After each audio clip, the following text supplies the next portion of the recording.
checking us out. Here's a little nourishment for the body. Listen as Pastors Duane and Jeff discuss the prodigal son.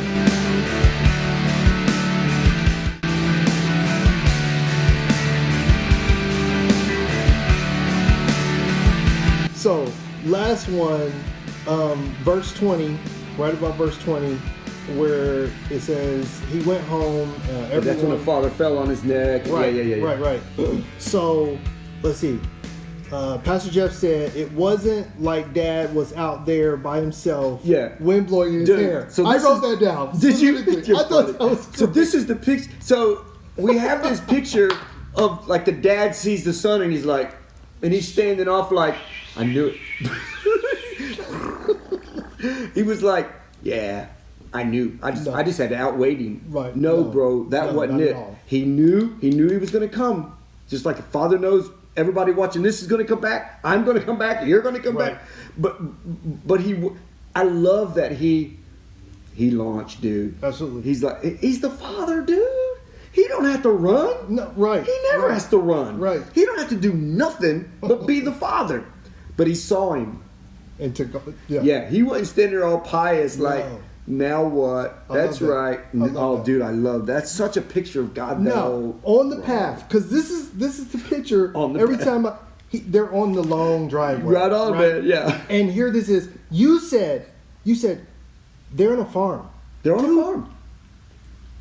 They're farmers. Thank you for pulling. He pulled us in the story, bro. Like I'm sitting there and I'm like, I have this picture in my head. Okay. You watched the movie Gladiator? Dude! In my top 5 movies of all time. Are you kidding? The long path, right? He's walking down running down the long path, and there's workers. Dude, there's got to be workers. He's got his hands on the wheat. Yeah, I feel you. There's got to be workers. You know, there's got to be service. I got you. I knew exactly where you were. I'm like, but I'm trying to stay focused because I'll go. I know. Yeah, this ain't a movie review podcast, but I feel you. Yeah, right on. Okay.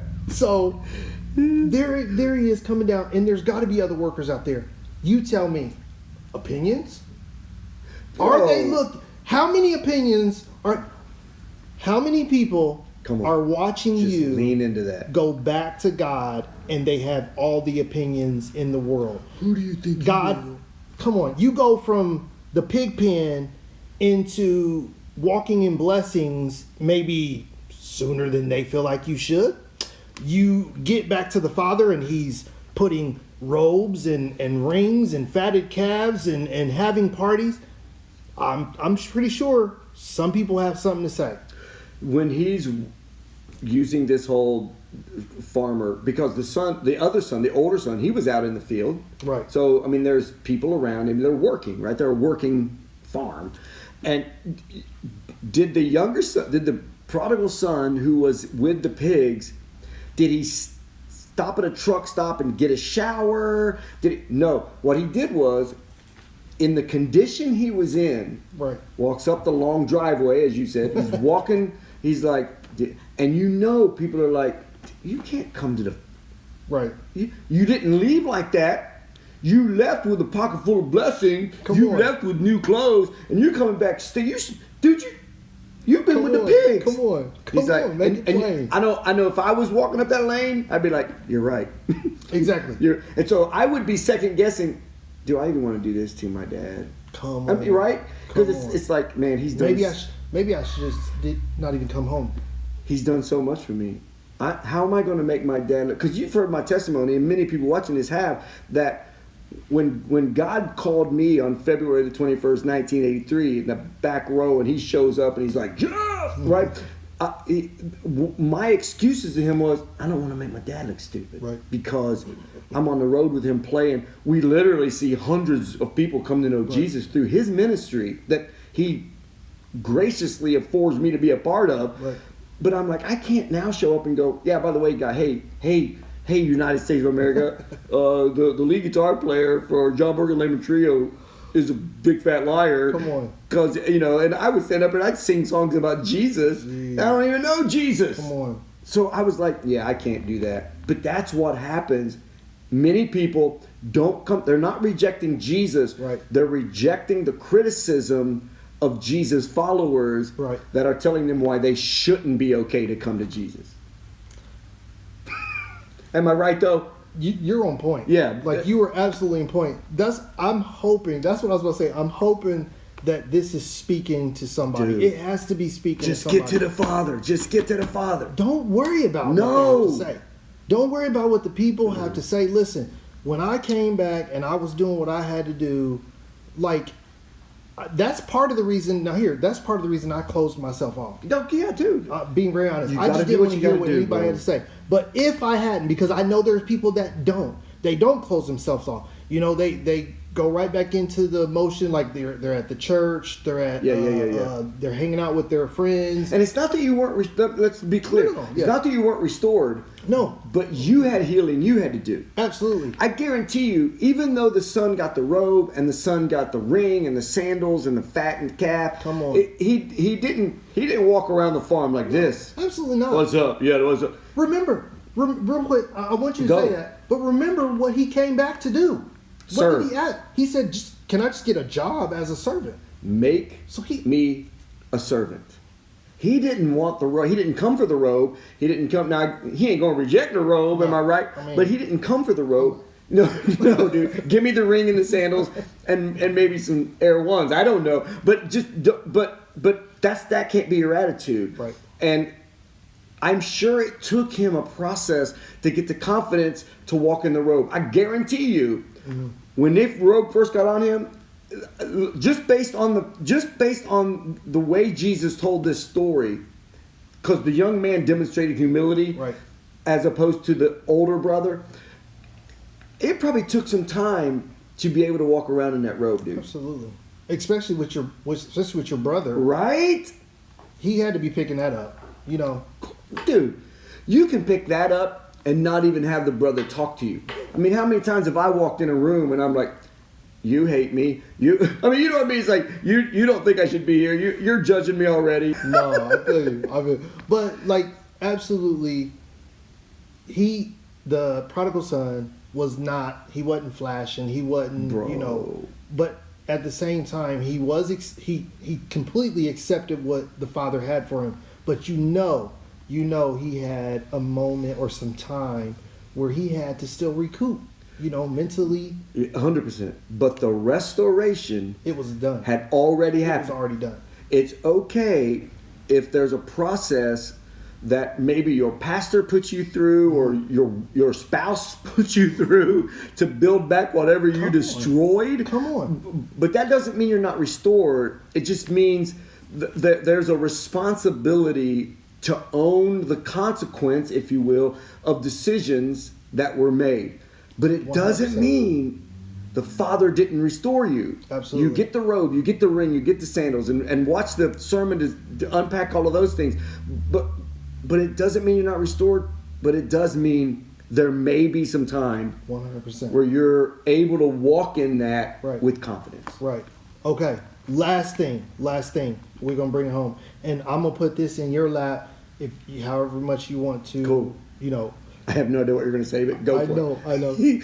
Just throw it over the wall, bro. You said, and I don't know if you were gonna make this a sermon series or what, but you said rule followers versus relationship keepers, and that was the difference between the son, Bro. the prodigal son and the brother, I think. I had never really seen it like this, and like I said, I think 4 other times I've preached out this passage. In fact, we talked that when you just visited the church years ago, you and Miss ago. Amanda, I preached his butt off I- on the same message, and it was completely different. but I had never really grasped, coming from a predominantly legalistic background and what have you. It was all about following the rules, man. It was checking the boxes off, and if you walked outside of that, well, I mean, you're done. I mean, you're shelved. Yeah, you get it. And when I saw this, dude, watch this. This is. Can I read it? Go, please. His father kissed on his neck. His son said, "I've sinned against you. He said, I'm not worthy." His father said, "Bring me all that stuff." Now watch this. Meanwhile, The older son was in the field working. When he returned home, he heard music, dancing in the house. He asked one of the servants, what the heck's going on? Verse 27 of Luke 15, the servant said, your brother is back. How excited was those in the household that the brother came back, except Right. the one who should have been the most excited. That's for you to unpack in another sermon. The brother is back. He said, your father has killed the fattened calf. We're celebrating because of the same time. The older brother was angry, wouldn't go in and so his father came out and begged him. And he replied, so here it is. Here's relationship versus rules. Right. All of these years I've slaved for you. I've slaved for you. Remember, pause. The prodigal son said, make me a servant. Come on. He didn't say make me a slave. He goes, I'm not worthy to be your son. That was in 21. Right. I'm not worthy to be your son. So make me your servant. Right. The older son, see, make me a servant. I'm not worthy of your son. He's like, I need to get back in relationship. Absolutely. Right? I need to serve you. The older son said, all these years I've slaved for you and never once refused to do a single thing you told me to. So, in other words, let me paraphrase that. I obeyed you. I kept the rules. I kept the rules. You told me to jump. I said how high. Real quick, the prodigal son, he realized there was nothing he could do. Nothing. He had already. Bro, come on. He said, that's you it. just make me. And the other dude's like, I've done it all. Okay, dude. Here's the sermon series.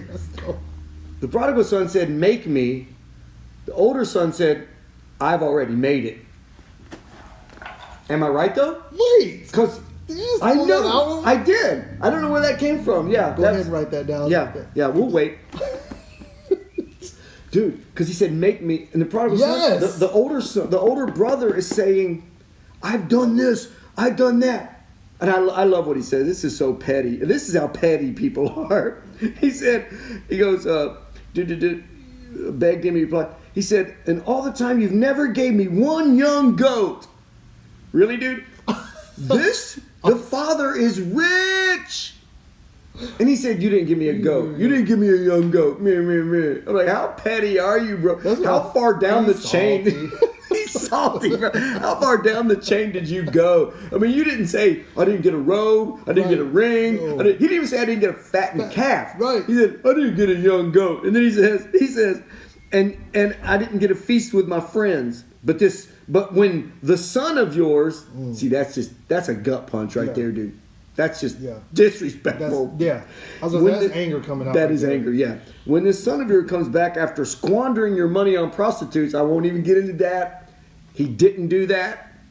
I didn't see it. Because it ain't there. Read it. Okay. It's somebody who lives on rules, not relationships, that wants to put. They'll always exaggerate whatever you do. Pause. Oh Okay, my fair goodness. That is a heavy hitter. How many of you, bro, have had somebody talking about you and what you did, and it's no resemblance of what you did or where you've been? I mean, it's because they're so mad, they're so angry that they're like, look at them, they just a full-fledged sinner. They was out there prostituting. Yeah. Nope. Didn't do that. Never did that. You know what I mean? And I love what he says, that he squandered your money. No, he wasted the money, but squandered is a different word. Totally different word. I waste money. I don't squander money. Right. I mean, we all waste money. It didn't say he went out and was like... Exactly. Yeah. And then he says, on prostitutes. Come on. I could go. That's a whole... He goes... And you celebrate by killing the fattened calf! Exclamation point. But the father said, this is the thing. The father's saying, you're mistaking rules for relationship. Absolutely. And he says this, look, dear son, you have always stayed with me and everything I have is yours. In other words, you've always stayed with me. Physically, you were with me. And everything I have is yours. Emotionally, spiritually, you're not with me. Which is why you never claimed what was already yours. That's the so rules is constantly trying to do stuff to get stuff. Relationship is dude, I'm just doing it. If I get nothing, Come on. I'm good, because it's about relationship, not what I can get from you.